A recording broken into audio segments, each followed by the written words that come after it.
મળતો સાચું આ શાસ્ત્રોમાં લખ્યું છે. મહાદેવ કીધું હા હો, વારે વારે માનવનો જન્મ નથી મળતો, તો બસ દયા કરો. હું ગઈઢો છું છું, ખબરની મોત ક્યારે આવીને ઉભો રહે. મારો અગ્નિ સંસ્કાર કરનારું કોઈ છે નહીં, કોઈ છોકરા નથી. જો મારા ઘેરથી બેઠા છે એ એમને પગમાં વાસ છે, ઊભા નથી થઈ શકતા. બધું મારે જ કરવું પડે છે.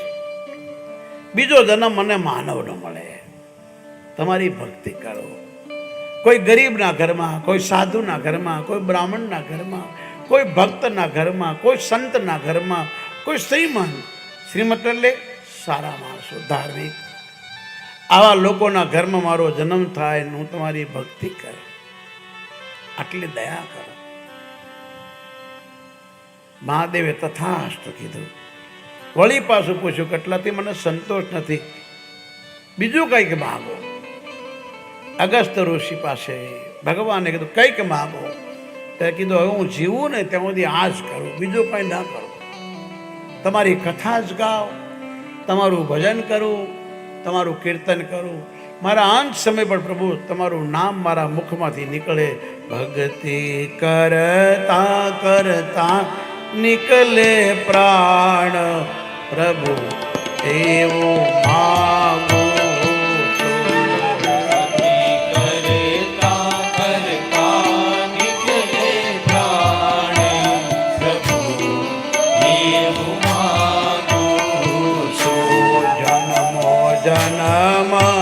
બનો તારો દાસ, પ્રભુ દેવો માગો છું. જન્મો જન્મ બનો તારો દાસ, પ્રભુ દેવો માગો છું. ઓ પ્રભુ દેવો માગો છું. હે પ્રભુ દેવો માગો છું. અગસ્ત ઋષિ ભગવાન પાસે ભક્તિનું વરદાન માંગે છે. પણ અત્યારે ભગવાન ભોળાનાથને રહેવા દઈએ. સવારે એમના પાસે કૈલાસની યાત્રામાં આપણે એને દર્શન કરશું. એ કથા વિરામ લેશે. આગળની કથા સવારે બરોબર 9 વાગે. જે કોઈ સાંભળતા હો, અહીં આવ્યા હોય, આડોશી પાડોશીને કહેજો. એક નશાઓ કરનાવાળો, એક દારૂ પીવાવાળો માણસ બીજાને અડ્ડે લઈ જાય તો તમે તમારા પાડોશીને ભજનમાં, કથામાં, કીર્તનમાં, મંદિરમાં લઈ જાઓ, ઈશ્વર રાજી થાય. આવું ગરુડ પુરાણમાં લખ્યું છે. તો આ કથા આજથી 9 દિવસ સુધી, આજનો દિવસ પૂરો થયો, હજી આપણી પાસે 8 દિવસ છે. તો 9 થી 12 ને 3 થી 6 કથાનો સમય છે.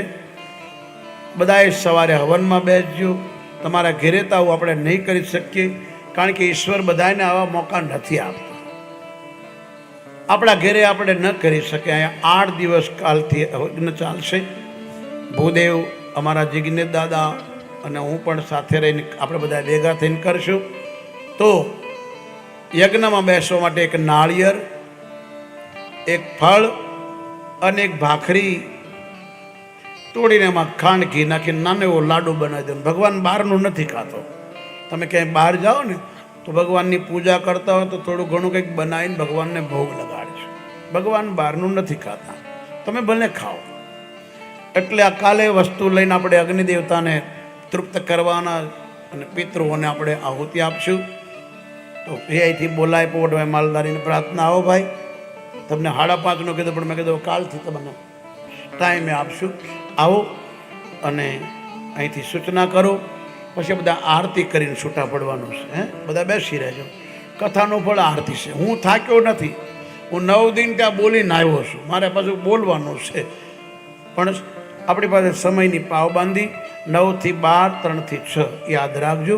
આવો 1 મિનિટ. ગોવિંદ બોલો હરિ ગોપાલ, ગોવિંદ બોલો હરિ ગોપાલ બોલો, ગોવિંદ બોલો હરિ ગોપાલ, ગોવિંદ બોલો હરિ ગોપાલ બોલો, ગોવિંદ બોલો હરિ ગોપાલ બોલો, ગોવિંદ બોલો હરિ ગોપાલ બોલો, ગોવિંદ બોલો બોલો ગોપાલ બોલો, ગોવિંદ બોલો બોલો ગોપાલ બોલો, ગોવિંદ બોલો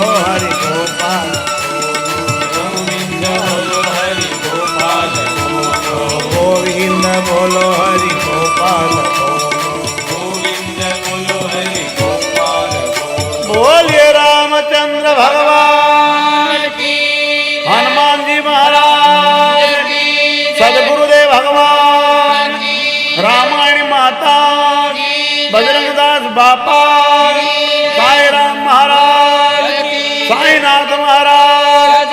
ઓમ નમઃ પાર્વતી. कथा विश्रामत होत है. सुनहु वीर हनुमान राम लक्ष्मण जानकी सौनु करो कल्याण. सियावर रामचंद्र की जय, उमापति महादेव की जय, पवन सुत हनुमान की जय.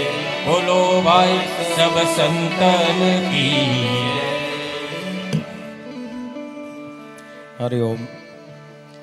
તળાજાની તાલધ્વજ નગરીમાં સાંઈનાથ મહારાજના સાનિધ્યમાં રામચરિત માનસના પ્રથમ દિવસની કથા વિરામ આપ સૌને અહીંયાથી એક નમ્ર વિનંતી છે. કથાની સંજ્ઞા આરતી લીધા વગર કોઈએ જવાનું નથી. આપણો પ્રથમ દિવસ છે અને પૂજ્ય બાપજીના સ્વમુખેથી આપણે કથાનું રસપાન કરી રહ્યા છીએ. ત્યારે ખાસ કરીને આજની કથામાં આપણે સૌએ જોયું કે શરીરથી અહીંયા બેસશું અને મન દિલ નહીં લાગે તો કથામાં આપણે બેસશું, કથા આપણામાં નહીં બેસે. ઘણી વખત મિસ્ટેક ત્યાં થાય, કથામાં આપણે બેઠા હોય, કથા આપણામાં ન બેસે.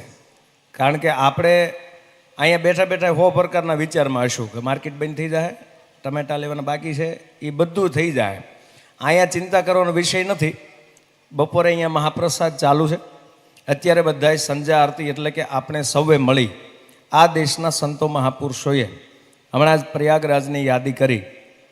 શાંતિ જોતી હોય તો મને તમને પૈસાથી આપણે સુખ ખરીદી શકીએ.